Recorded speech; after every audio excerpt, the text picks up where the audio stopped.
नमस्कार बच्चों। आशा करती हूँ आप सभी स्वस्थ और सकुशल होंगे।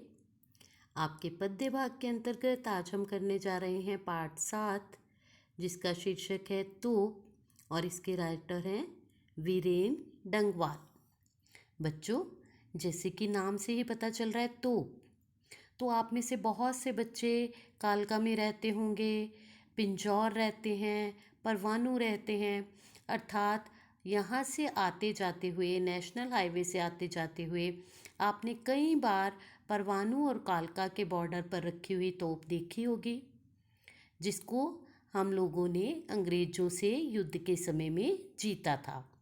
उसी प्रकार जो हम आज पोएम पढ़ने जा रहे हैं उसका शीर्षक भी तोप ही है, और ये भी हमें यही याद दिलाती है कि हमने अंग्रेजी शासन के टाइम में कितने बुरे दिन गुजारे हैं। तो चलिए हम ये भी जानें कि हमारे वीरों को मौत के घाट उतारने वाली ये तोप जो है वो कितनी बलवान है, और लेखक वीरेन डंगवाल इसके बारे में क्या कहना चाहते हैं। तो शुरू करते हैं अपनी कविता का पहला पद। कंपनी बाग के मुहाने पर धर रखी है यह 1857 की तोप। इसकी होती है बड़ी संभाल, विरासत में मिले कंपनी बाग की तरह। साल में चमकाई जाती है 2 बार। सुबह शाम कंपनी बाग में आते हैं बहुत से सैलानी। उन्हें बताती है यह तोप कि मैं बड़ी जब्र उड़ा दिए थे मैंने अच्छे अच्छे सूरमाओं के धज्जे अपने ज़माने में। अब पहले शब्द अर्थ देख लीजिए। मुहाने, मुहाने होता है मुख, एंट्रेंस। धर रखी अर्थात रखी गई। संभाल, संभाल आपको पता ही है, देखभाल।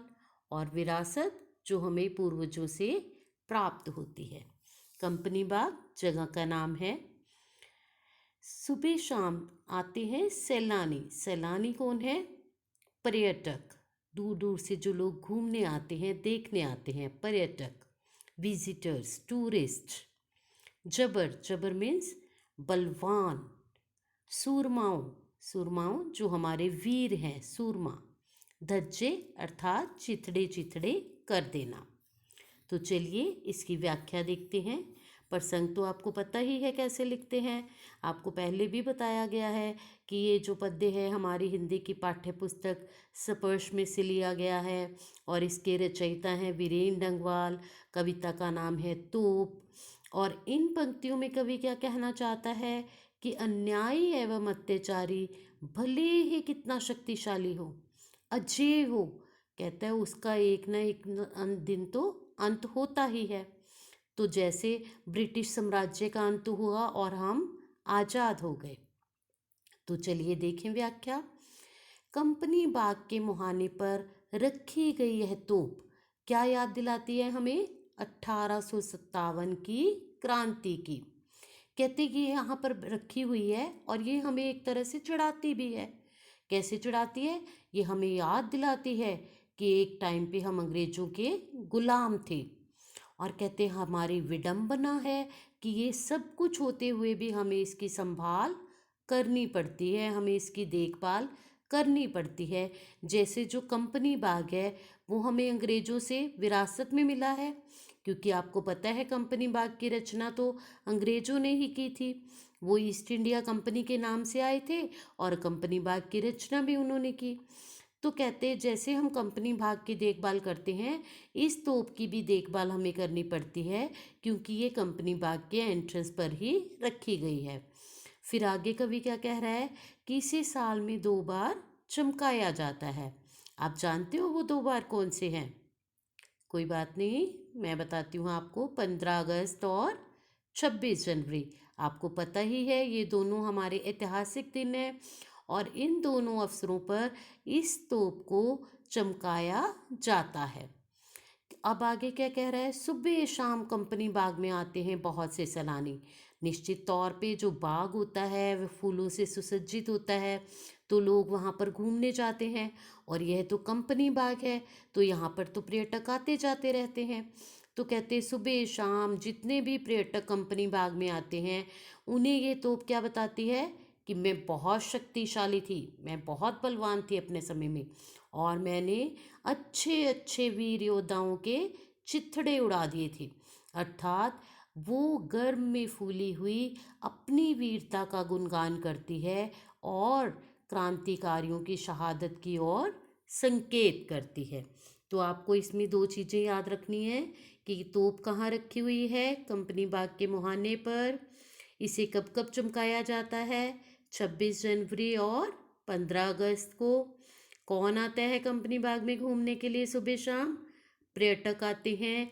और तोप क्या कहती है कि कभी भी हार नहीं माननी चाहिए, जैसे मैंने हार नहीं मानी और मैंने बड़े बड़े सूरमाओं की धज्जियां उड़ा दी। आशा करती हूँ आपको समझ आया होगा। तो चलिए दूसरा पद देखते हैं। अब तो बहरहाल छोटे लड़कों की घुड़सवारी से अगर यह फारिग हो, फारिग मीन्स खाली, फ्री हो जाए, बहरहाल हालांकि, तो उसके ऊपर बैठकर चिड़िया ही अक्सर करती है गपशप।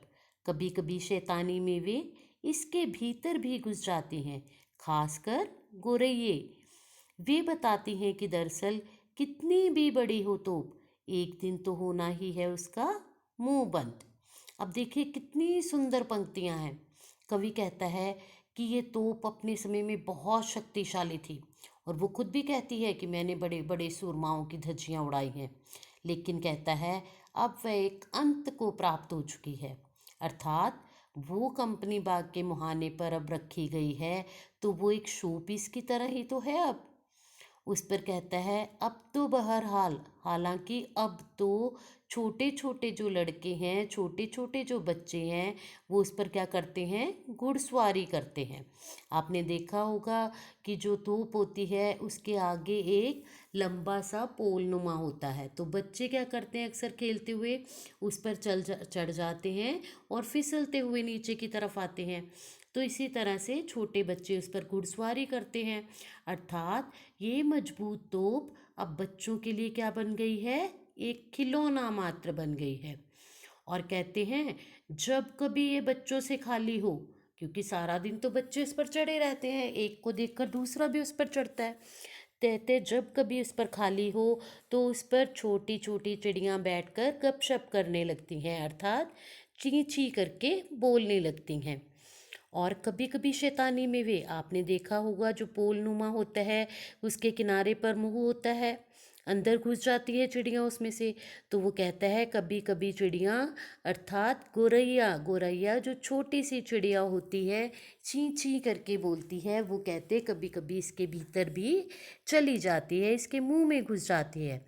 लेकिन कहते उसे इस बात से अंतर नहीं पड़ता कि वो ऐतिहासिक तोप के मुंह में घुसी है जिसने बड़े बड़े वीरों को धूल चटा दी। गोरैया को क्या पता। गोरैया हमें क्या बताती है, वो बताती है कि दरअसल कोई भी चीज कितनी भी मजबूत, कितनी भी शक्तिशाली क्यों ना हो, एक ना एक दिन तो उसका मुंह बंद होता ही है, अर्थात एक ना एक दिन तो उसका अंत होना ही है। आपको पता ही है बच्चों कि जो इस दुनिया में आया है उसने एक ना एक दिन जाना ही है। उसी प्रकार से कोई भी चीज, कोई भी वस्तु लंबे समय तक तो वैसे ही नहीं रहती, एक ना एक दिन तो वो नष्ट हो जाती है। तो उसी प्रकार से हमें ये हमेशा ध्यान रखना चाहिए कि आज हम कितने भी शक्तिशाली क्यों ना हो, कितने ही प्रतिष्ठित पद पे भी ना क्यों ना हो, एक ना एक दिन समय करवट जरूर लेता है।